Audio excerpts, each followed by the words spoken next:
उत्तर प्रदेश की राजनीति में काफी सियासी हलचल जो है वो देखने को मिल रही है और कल तक जो ओबीसी के बड़े नेता स्वामी प्रसाद मौर्य बीजेपी छोड़कर सपा में जाने की खबरें आ रही थी। आज स्वामी प्रसाद मौर्य ने कहा है कि मैं फिलहाल सपा में नहीं जा रहा हूं, मैं 14 तारीख को बताऊंगा, यानी 14 जनवरी को बताऊंगा कि मैं राजनीतिक तौर पर क्या करूंगा। अभी सिर्फ मंत्री पद छोड़ा है, बीजेपी भी जल्द ही छोड़ दूंगा।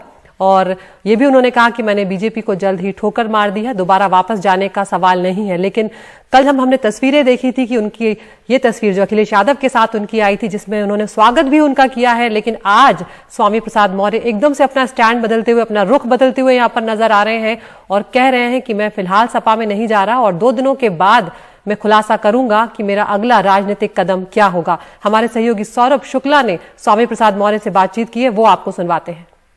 उत्तर प्रदेश की राजनीति में कल से ट्विस्ट एंड टर्न्स आ रहे हैं। ट्विस्ट लाने वाले हैं स्वामी प्रसाद मौर्य। हमारे साथ बात करने के लिए उन्होंने कल मंत्रिमंडल से इस्तीफा दिया है। सर, एनडीटीवी से बात करने के लिए बहुत बहुत शुक्रिया। Thank you. सर, आपने मंत्री पद से इस्तीफा दिया है कि आपने बीजेपी की मेंबरशिप से यानी बीजेपी की सदस्यता से भी इस्तीफा दिया है कि नहीं दिया है अभी? अरे, भूचाल लाने के लिए केवल मंत्रिमंडल के मंत्री पद से इस्तीफा ही काफी है। आगे भी और भी औपचारिकताएं हो जाएंगी, लेकिन आज जो आवश्यकता थी, कुंभकर्णी नींद सोने वाली भारतीय जनता पार्टी की गलत नीतियों का विरोध मैंने अपने विरोध के माध्यम से दर्ज कराया। पहले भी उचित प्लेटफॉर्म पर मैं अपनी बात समय समय पर रखता रहा, लेकिन सत्ता के उन्माद में, घमंड में चूर भारतीय जनता पार्टी के नेता बात को अनसुनी करते रहे, तवज्जो नहीं दिया। स्वाभाविक रूप से उनकी कुंभकर्णी नींद इसके लिए जवाबदेही और जिम्मेदार है। आज मैंने जनता के हितों की रक्षा के लिए बहुत सोच समझ करके अपना राजनीतिक फैसला किया है और ये राजनीतिक फैसला भारतीय जनता पार्टी सरकार के ताबूत का अंतिम कील होगा। सर, राजनीतिक फैसला क्या है? कल अखिलेश यादव ने ट्वीट किया और कहा कि स्वामी प्रसाद मौर्य जी का स्वागत है। उसका मतलब क्या है कि आपने उनका स्वागत स्वीकार किया या फिर नहीं किया? क्या करें? मेरे इस्तीफे का स्वागत कोई करेगा, मैं उसको धन्यवाद दूंगा। हमारे इस्तीफे का कोई भी स्वागत करेगा, हम उससे धन्यवाद देंगे। हजारों कार्यकर्ता आ रहे हैं, मैं सबको धन्यवाद दे रहा हूँ। समाजवादी पार्टी नहीं ज्वाइन कर रहे हैं अभी? 14 जनवरी को वो भी तय हो जाएगा। हम क्या कर रहे हैं? तो 2 दिन क्या करेंगे आज कल? 2 दिन हम अपने साथियों से, कार्यकर्ताओं से, जो हजारों की तादाद में कल से लगातार आ रहे हैं, मैं उनसे मिल रहा हूँ, सुन रहा हूँ, उनकी बात को सुन रहा हूँ, उनकी भावनाओं को समझ रहा हूँ। और जो नहीं आ पा रहे हैं, मैं उनसे टेलीफोन पर संपर्क करके उनसे बात करके उनकी भावनाओं को जानकारी ले रहा हूँ। कल शाम तक मैं अंतिम निर्णय की स्थिति में पहुंच जाऊंगा और 14 जनवरी को उस फैसला को सुना दूंगा। सर, संघमित्रा जी आपकी बेटी भी है, बदायूं से सांसद भी है। उन्होंने कहा कि मेरे पिताजी ने मंत्री पद छोड़ा है, भी बीजेपी नहीं छोड़ा है। वो भी आपके साथ आएंगी?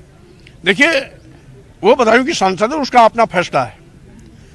मैं किसी से राय मशविरा करके, किसी से पूछ करके और किसी को आमंत्रित करके अपना फैसला नहीं लेता हूँ। ये फैसला सरकार में मंत्री मैं हूँ और मंत्रिमंडल से इस्तीफा मैंने दिया है। कौन देता है, कौन नहीं देता है, ये वक्त बताएगा। आज तो सिर्फ मैंने इस्तीफा दिया है। सर, केशव मौर्य जी को जिम्मेदारी दी गई है आपको मनाने की। उन्होंने ट्वीट भी किया कि बैठ करके बात कीजिए। केशव मौर्य जी ने आपको फोन किया? बीजेपी के नेता आपको फोन कर, उनके फोन ले रहे हैं कि नहीं ले रहे हैं? देखिए, केशव मौर्य जी भले डिप्टी सीएम है, लेकिन हमारे छोटे भाई हैं। वो स्वयं बेचारे की हालत में 5 साल बिताए हैं, इसलिए मुझे उन पर तरस आती है। हमें उन पर कुछ नहीं कहना है।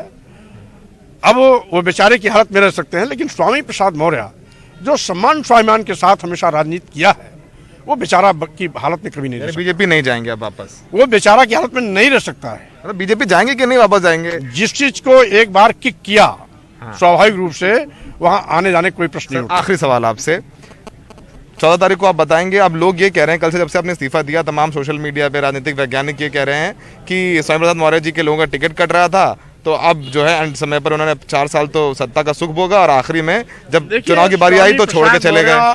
वो शख्सियत है, जिसको चाहते हैं टिकट दिलाते हैं, जिसको चाहते हैं टिकट नहीं चाहते, जिसको नहीं चाहते नहीं मिलता, जिसको चाहते हैं मिलता है।